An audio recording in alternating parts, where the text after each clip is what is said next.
back my dashing little minxes. My next guest tonight is a 6-time Emmy nominee for the TV classic St. Elsewhere. He also stars in the new reality show Living with Ed, which has special airings next week every night at 7 o'clock on HGTV. Take a look at this. Ed usually wakes up first, and it's impossible to be asleep when Ed wakes up. He is like an elephant. He has a natural energy that should be bottled. I'm making toast. So when I ride this bicycle, I'm generating power that goes down to the battery array where it's stored. I'll have to ride for 10 minutes because that's making about 240 watts when I'm riding hard. Sweetie? What? You want some toast? No, thanks. Please welcome Ed Begley Jr., everyone.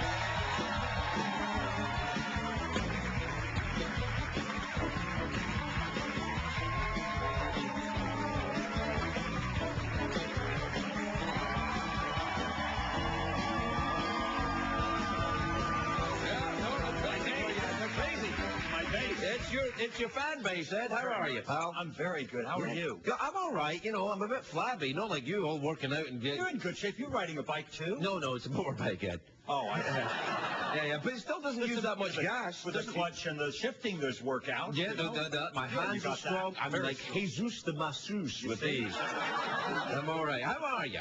Very good. Yeah, did you bump into Tandy Newton at any point? I'm a big fan. I loved her in Beloved. I've loved her in lots of things. Her name means beloved, you know. I just heard that. I was very surprised. I wasn't. No. You know, I tell you what, though, it's very difficult. Now that it's just you and me, it's very difficult to keep your act together when a woman looks like that and you're talking to her. She's gorgeous. Oh, it's hard to focus. And you were very good. You made eye contact. You weren't looking down. Well, I tried. Actually, I've got my special glasses on. Every time she looked at the audience, I was like, oh, my God. As long as you don't have the mirrors on the shoes. That's not good. No, that's bad. Yeah. How are you doing in the reality show? Is it okay having cameras around your house? It's a dream job, Craig. Really? It is. I don't have to leave my house. I don't have to wear makeup or learn lines. It's pretty good. Yeah, well, that's... Apart from the makeup, I'm good with that. Yeah, I'm the same. What about the... you're still really on the environmentalism thing. You're like a pioneer for this stuff. When did you first get your first electric car? 1970, I bought my first electric car. Oh, my Lord. Did they even make them? They weren't much back then. They were like a golf cart with a windshield wiper and a horn. Right. It didn't have a steering wheel. This is the truth. It's a Taylor-Dunn. People want to look up Taylor-Dunn. You can see it's a car. They still make them today. It's like a little security card. It had a tiller. It didn't have a steering wheel. Really? So you were like... Yeah, like that. Oh, that's nice. It had a top speed of 15 miles an hour. It was a road hazard, but it was fun. Yeah, and you rode that around L.A.? I rode it around L.A. I was even wackier back then, if you can imagine that. Well, you ride around on your bicycle all the time now. I do. Did you get hurt? People are crazy the way they drive here. I've never gone down on the road. I had an accident on a mountain bike trail recently, but I've never gone down on the pavement, thank you, God. Yeah, that's nice. And you've got an electric car now as well, right? Yeah, I drive that all over. It's a great car for around town. When I go beyond the range of the electric, which is 80 miles, it's good range, I borrow my wife's Prius, and I go up to Santa Barbara. I drive to Pittsburgh. Like you, I don't like to fly. I prefer to drive. Do you actually not fly then? Is it environmental, or are you just a wuss? It's an environmental thing. You're burning kerosene at 31,000 feet. There's a lot of pollution with that. So to drive in a Prius is less pollution, and it's also a hell of a lot cheaper. It's not really about the environment, Craig. I don't care much about the environment. I'm cheap.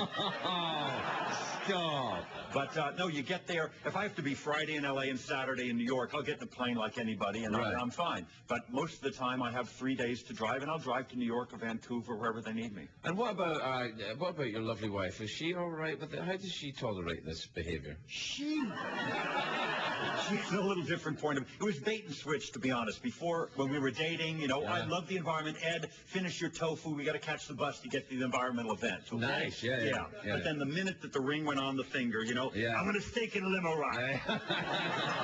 And don't bother waiting up. We're going to go by Chippendales after. It's like... wow, that's way off the environment thing. Way off. Yeah, that's crazy. I mean, wow. No, she cares about the environment, but she doesn't have the same zeal as me. And in her defense, I will say, and you'll see this on our show, HGTV, Sunday nights at 10. You'll see on the show, she cares about style, too. And I had a drought-tolerant garden. It was very good on water, but it kind of looked like the Addams Family backyard. Yeah. I let it go.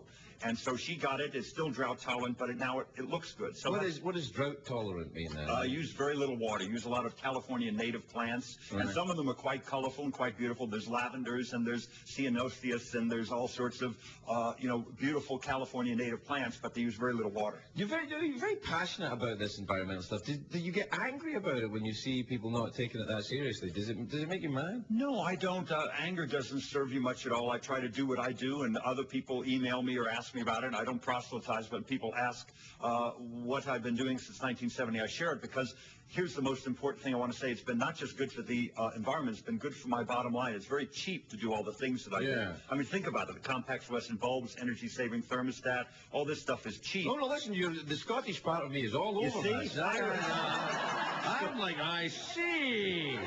Crazy like a fox, Begley Jr. Yeah. Think about riding a bike, public transportation, taking the bus, home gardening, composting. I get it. All very cheap. I mean, it's funny because for a long time, maybe, people were looking at you like, Ed's crazy Ed with his environmental stuff, and now it's much more mainstream.